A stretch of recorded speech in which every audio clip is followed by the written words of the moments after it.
स्वामी विवेकानंद सांगतात. मला एक उदाहरण सांगायचं आहे जे तुमच्या शिस्तीसाठी आहे. जिजाबाई जेव्हा जिजाबाईच्या पोटामध्ये शिवबा होते, शिंदखेड राजा हे जिजाबाईंचं गाव, पोटामध्ये ज्यावेळेस शिवबा होते तेव्हा शहाजी राजांनी विचारलं, मासाहेब सांगा तुम्हाला ढोळायला लागले, तुम्हाला काय करावं असं वाटते? जिजाबाईने उत्तर दिलं, आपल्या राज्यामधला जो सगळ्यात जास्त जोरात धावणारा जो घोडा आहे तो घोडा ना, मला त्या घोड्यावर बसूशा वाटते आणि पूर्ण राज्याची फेरी करूशा वाटते. पुत्र छत्रपती निर्माण होते. मला पुरुषाचं वाटत नाही, परंतु मला वाटते प्रिन्सिपल सारखे माणसं शिक्षक तुम्हाला 10 वेळा सांगतात शांत बसा शांत बसा. कारण गीता वाचली नसेल, आपल्या आईने त्यावेळेस रामायण वाचलं नसेल. आताच्या जर बायांना विचारलं ते म्हणतात मला माती खाऊशा लागते आणि म्हणून माती खाय पोटे निर्माण होते. 10 वेळा सांगून त्यांच्यावर डोक्यामधली जागृती निर्माण होत नाही आणि म्हणून तुमच्यासाठी हे वाक्य वापरलं. स्वामी विवेकानंद म्हणतात, उठा, सकाळी उठा, व्यायाम करा, फुटबॉल खेळा, क्रिकेट खेळा, कबड्डी खेळा.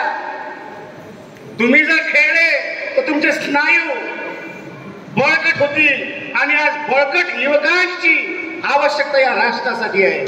देवतांजवळ बसण्यापेक्षा ध्यान करा, विपश्यना करा. गौतम बुद्धांना आपल्या जीवनामध्ये प्रथम स्थान दिलं होतं स्वामी विवेकानंदांनी.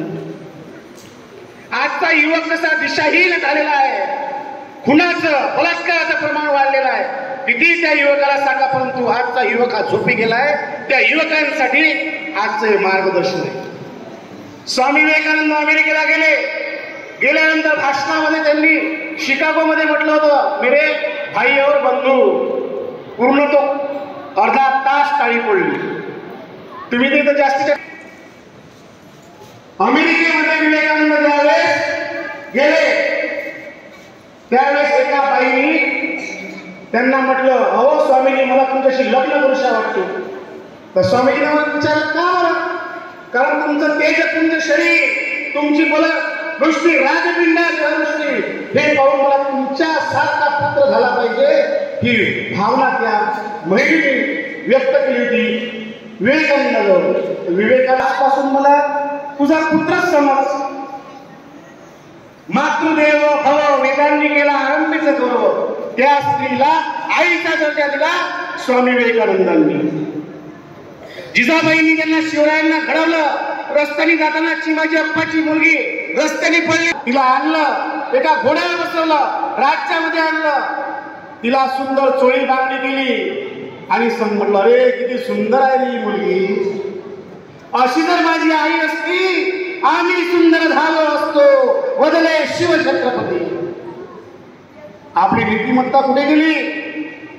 आपण जर एखादी 2 बहीण भाऊ रस्त्याने जर जात असाल तर आपल्या युवकांची नीतिमत्ता, ते पहा जोडपं चाललं, ते पहा लफडं चाललं, या पद्धतीनं बोलतो. परंतु छत्रपती शिवाजी महाराजांचा आदर्श, स्वामी विवेकानंदांचा आदर्श आपल्या जीवनामध्ये घेणं महत्वाचं आहे. गौतम बुद्धांनी सुद्धा आम्रपालीला उपदेश केला होता. गौतम बुद्ध उत्तर असं होतं, अगं आम्रपाली, हे शरीर नासकं सडकं आहे, याच्या मुहात तू पडू नको, तू संघाचा प्रचार कर. म्हणून आज जगामध्ये पहिली सरसंघ चालली. एकच सांगतो, काय नका करे, मरगळण्यासाठी बसू नका.